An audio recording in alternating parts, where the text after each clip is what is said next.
오늘은 끝까지 하나님 한 분이라는 제목으로 말씀을 나누겠습니다. 자, 성도 여러분, 우리 사람의 마음은 하나의 중심을 필요로 합니다. 중심이 흐트러지면 이 나침판이 남쪽을 가리켜도 우리는 북쪽을 향하고 있다고 착각을 하죠. 근데 승리는 그 착각을 더욱더 굳게 만든다는 것입니다. 그러니까 전쟁에서 이기면 모든 판단이 옳아 보이고 또 내 선택이 하나님의 선택과 겹쳐 보이기도 하는 것이죠. 그래서 이 아마샤의 이야기는 바로 그 지점에서 시작을 하는데요. 그는 에돔 전쟁에서 승리를 거두고 돌아옵니다. 그러나 그 승리의 여유는 보이지 않게 그의 마음에 경계를 낮추었고, 그다음에 또 전리품 사이에 섞여서 들어온 그 낯선 신상들이 그의 궁에, 그리고 더 나아가서 그의 가슴에 자리를 딱 잡게 됩니다. 그 순간부터 이제 왕은 더 이상 한 주인을 섬기지 않게 됩니다.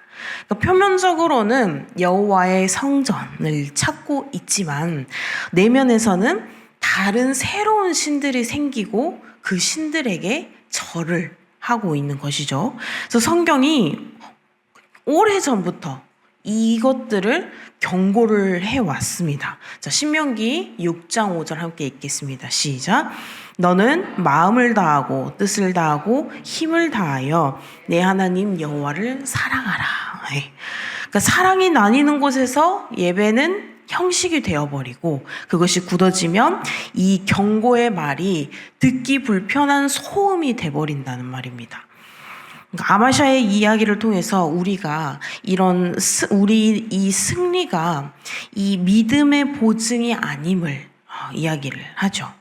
오히려 이 승리는 나의 마음의 주인을 다시금 확인하는 그런 시험이 되어버립니다. 그리고 그 시험은 종종 겸해서라는 상냥한 말로 시작을 되죠.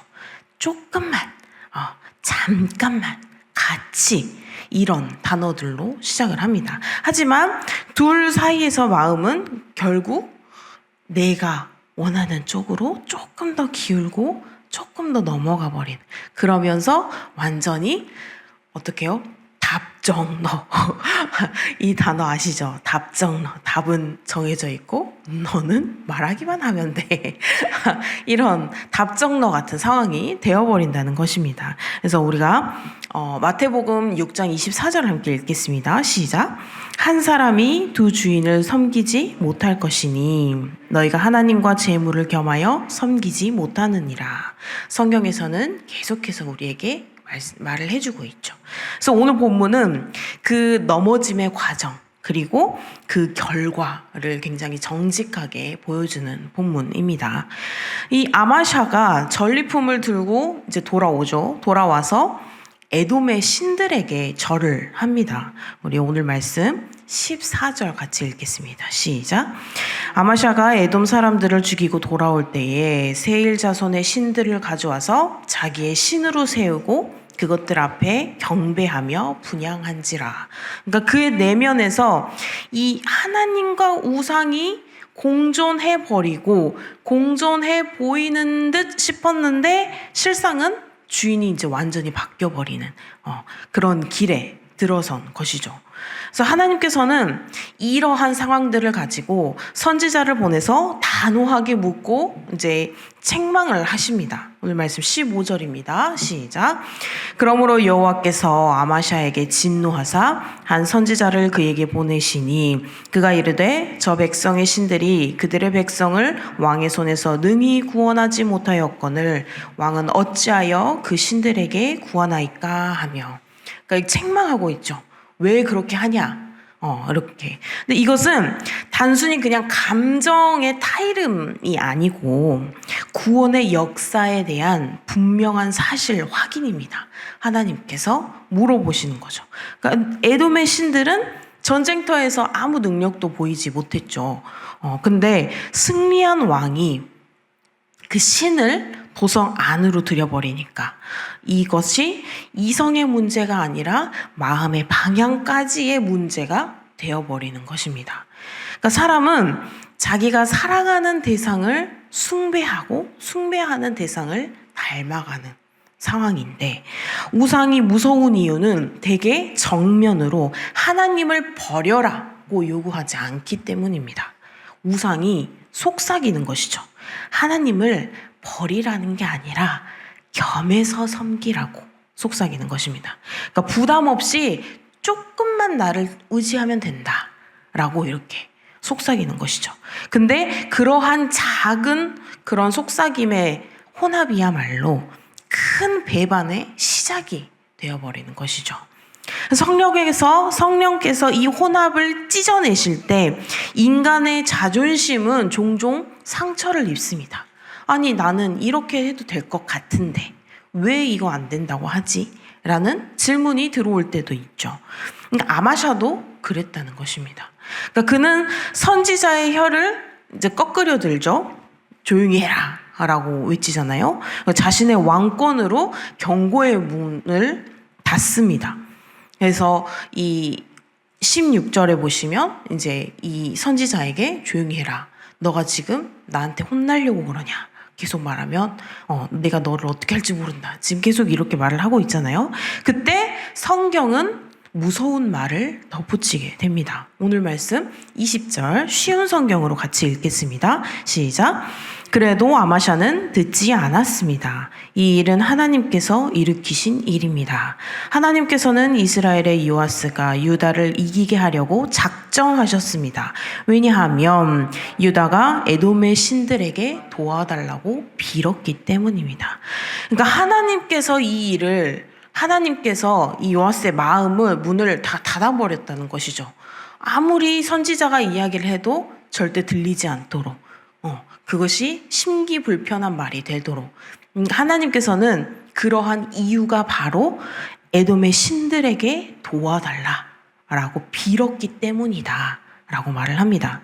그러니까 하나님의 이러한 넘기심은 변덕이 아니라 고집스러운 그 마음이 끝까지 택한 길을 향해서 내어 맡기시는 굉장히 엄중한 공의입니다. 성경은 이 씨앗과 열매의 법칙을 이렇게 요약하는데 갈라디아서 6장 7절 같이 읽겠습니다. 시작.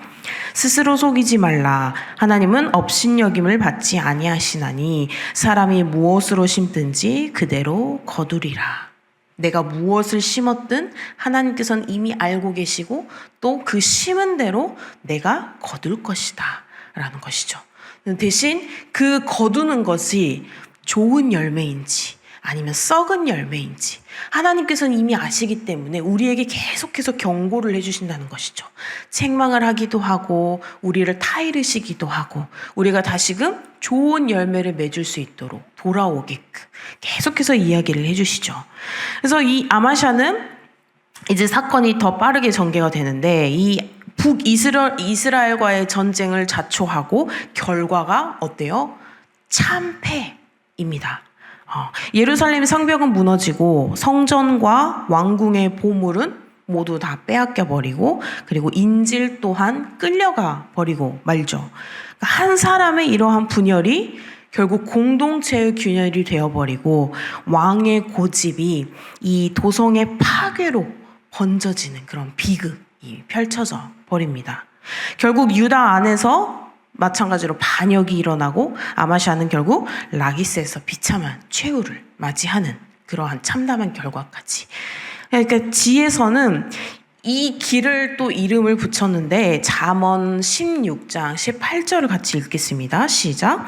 교만은 패망의 선봉이요 거만한 마음은 넘어짐의 앞잡이니라. 네.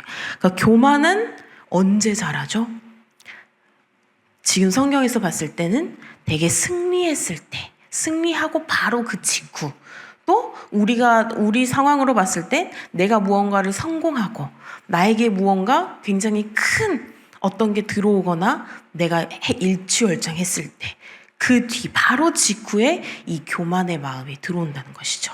근데 그 교만의 마음이 모든 것을 하나님을 버리라 라고 말을 하는 게 아니라 조금만 그런 마음 가지면 어때? 라고 속삭인다는 것입니다. 그 승리의 풍성함은 감사의 무릎을 요구하고 있습니다.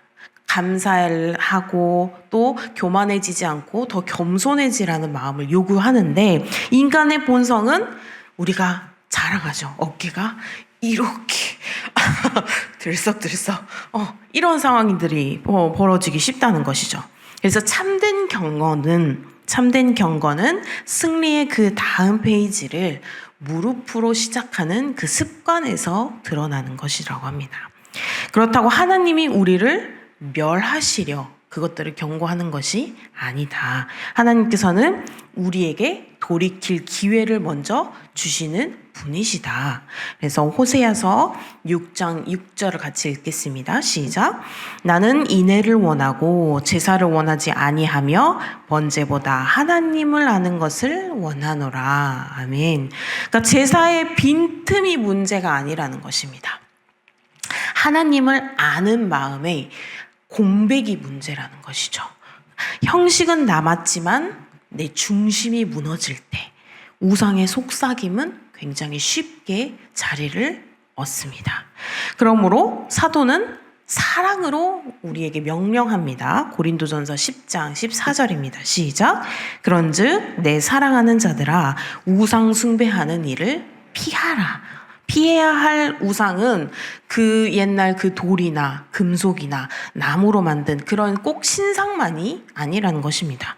우리를 안심시키고 우리를 수고 없이 그 결과를 약속하고 하나님보다 먼저 떠오르게 하는 그 모든 의지가 오늘 우리의 작은 그런 신이 될 수 있다라는 것이죠. 그래서 하나님께서는 그 우리의 손에 무엇이 들려 있는지보다 우리의 마음이 어디로 향하고 있는지를 계속해서 물으십니다. 그래서 아마사의 역사는 이 한 왕의 실패담으로 끝나지 않습니다. 그것은 하나님의 백성에게 주어진 거룩한 경계표이자 오늘 새벽 우리에게 주시는 은혜의 경고인 것이죠. 그래서 승리는 하나님을 더욱 신뢰할 기회가 되어야지 우리가 그 승리가 나의 마음속에 교만을 더욱더 높이는 더욱더 교만하게 만드는 그 마음을 갖는 기회가 되어서는 안 될 것입니다. 그래서 전리품의 반짝임은 잠시지만 하나님의 영광은 영원하다는 것을 우리가 믿으시길 소망합니다. 그래서 사랑이 이렇게 둘로 나뉘게 되면 예배는 점점 형식이 되어가고 이 형식이 굳어지다 보면 경고는 메아리로 그냥 사라져버리고요. 결국 사람은 본인이 자신이 심은 대로 거두게 되는 것이죠. 그러므로 우리는 그 승리의 다음 페이지에 교만이 아니라 겸손의 무릎으로 시작해야 할 것입니다. 이렇게 주님의 얼굴의 그 빛 앞에서 우리의 겸손이 그냥 한 번으로 끝나는 것이 아니라 이것이 뿌리 내리고 그리고 우상은 저 멀리 밀려나고 예배는 중심을 회복해야겠죠. 하나님께서는 우리를 몰아세우진 않으세요. 처음부터 막 몰아세우려고 하진 않으시고 우상으로 잠긴 그 마음을 풀어서 하나님의 백성답게 다시금 세우십니다. 그러니까 오늘 이 아침에 우리가 그 선을 붙들고 하나님 그 한 분의 언약을 다시금 새롭게 하면서 경고를 우리가 경고로 듣기 싫은 소리로 잔소리로 듣고 끝나는 게 아니라 그 경고를 은혜로 듣는 그러한 귀를 열고 우리가 승리의 순간일수록 더 낮아져서 주님을 의지하고 우리가 더욱더 겸손해지며 그런 우상의 속삭임을 잘 분별하고 또 피하고 끊어내어서 전심으로 하나님을 사랑하며 예배의 중심을 잘 지켜나갈 수 있는 우리 귀한 열린베델교회 성도님들 되시기를 주님의 이름으로 소망합니다. 기도하시겠습니다. 사랑의 주님, 오늘 말씀으로 우리의 그 나뉜 마음을 다시금 비추어 주시니 감사드립니다. 주님, 우상의 속삭임을 분별하게 하시고 또 승리의 순간에도 오직 주님만 의지하고 주님께 감사드리며 겸손의 마음으로 나아갈 수 있도록 주님 우리의 마음을 붙잡아 주시옵소서. 경고를 은혜로 듣는 그 겸손한 귀와 또 하나님 한 분을 사랑하는 그 전심을 우리 가운데 견고히 세워 주시옵소서. 오늘 하루도 온전히 주님께 드려오니 예배의 중심을 지키고 교만을 미리 잘라내며 주의 평안 안에서 오늘 하루도 행하게 인도하여 주시옵소서. 감사드리며 예수님의 이름으로 기도드립니다. 아멘.